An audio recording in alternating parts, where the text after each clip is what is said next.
Hey guys, welcome to 2017 MCAT preparation, merit or excellence questions. This is question 14 in this series. This was a question that was actually sent by one of my followers on Twitter. Thank you for this question. So what I've done is I've slightly changed the context of it, but pretty much it's the same question anyway. All right, so what we have is a grandmother bought her granddaughters Annabella and Claire some balloons. Anna got 2/5 of the balloons, Bella got 1/4 of the balloons, and Claire got 7 balloons. How many balloons did the grandmother buy? So what we're going to do is, the first thing we're going to do is we're going to say let the number of balloons is what we're trying to figure out. So we're going to say let the number of balloons equal x. All right.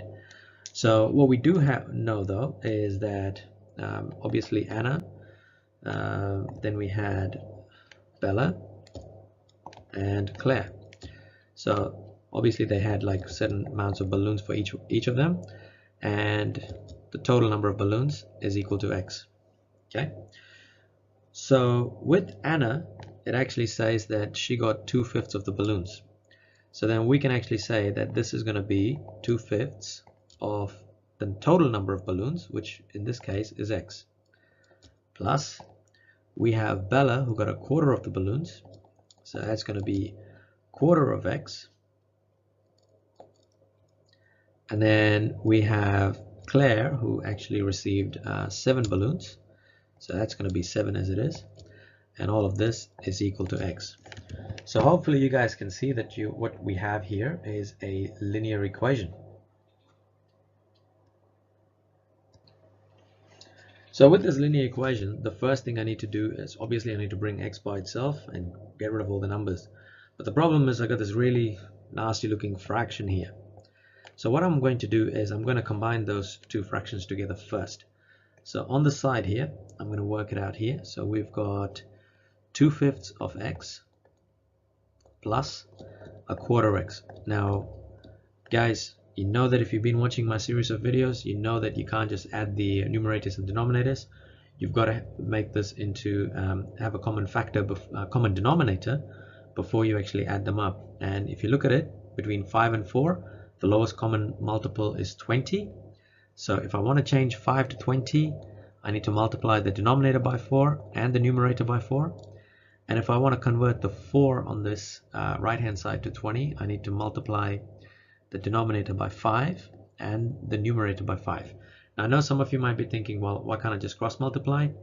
You can cross multiply, but always remember you want to be cross multiplying if there's no how do I say it? There's no common factors between the denominators. All right, so in this case what's going to happen is the numerator for the left hand side will become 8x over 20, and then for the right hand side will become 5x over 20. And when we add them up, we actually get 13x over 20. Okay, so what I've done is I've basically got this big ugly looking fraction, and I have simplified it to 13x over 20. So I can bring it back here, and I have 13x over 20 plus 7 equals x. So in the next part, I'm going to move the 13x over 20 to the right hand side. So it should look something like this: x minus 13x over 20. Now, if I want to do x minus 13x over 20, obviously x at the moment, just the x by itself, doesn't have a denominator. Well, it has a denominator of 1, but I want to have it as a denominator of 20. So what I can do is I can just go, multiply the denominator by 20 and the numerator by 20. So what I should have is 7 equals 20x over 20 minus 13x over 20. So now, because they have both the same denominators, I can subtract the numerators, and I would get 7 equals 7x over 20. Just create some more space. So from here, it's just a matter of rearranging. So what I'm going to do is I'm going to bring, because I like working with x's on the left hand side, I'm going to rewrite this as 7x over 20 equals 7. Now you might wonder why I haven't changed the symbols. The reason is, if you think about it, right, just think about this for a second. Let's see in this corner here, we'll work it out. If I say 5 equals to 3 plus 2, you know, I can say, basically I can say 3 plus 2 equals 5 as well. So that's pretty much what I've done. I've just switched the equal sign around. Well, not the equal sign, but whatever's on the left hand side and the right hand side, I've just swapped it around because they're both equal. So from here, I get rid of the 20, so I'm going to get 7x is equal to 7 multiplied by 20. Okay, and that's going to, well, I'm not going to actually calculate this, guys, because I know that I can simplify this later on. And of course, I've got to get rid of the 7 on the left hand side, so divide both sides by 7.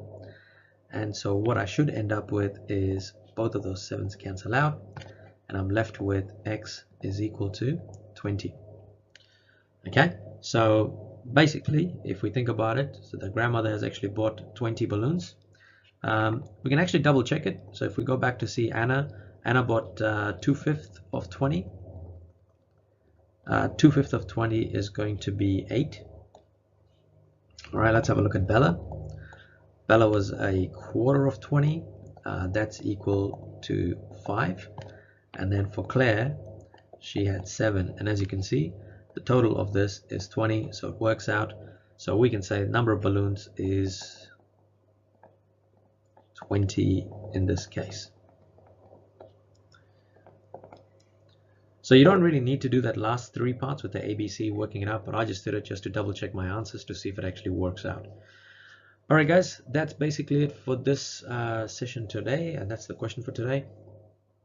Tune in tomorrow. I'll try and do maybe a couple of questions tomorrow, but we'll see how it goes. But apart from that, thank you for watching, and please feel free to share these videos with your classmates and mates who are always doing level 1 MCAT.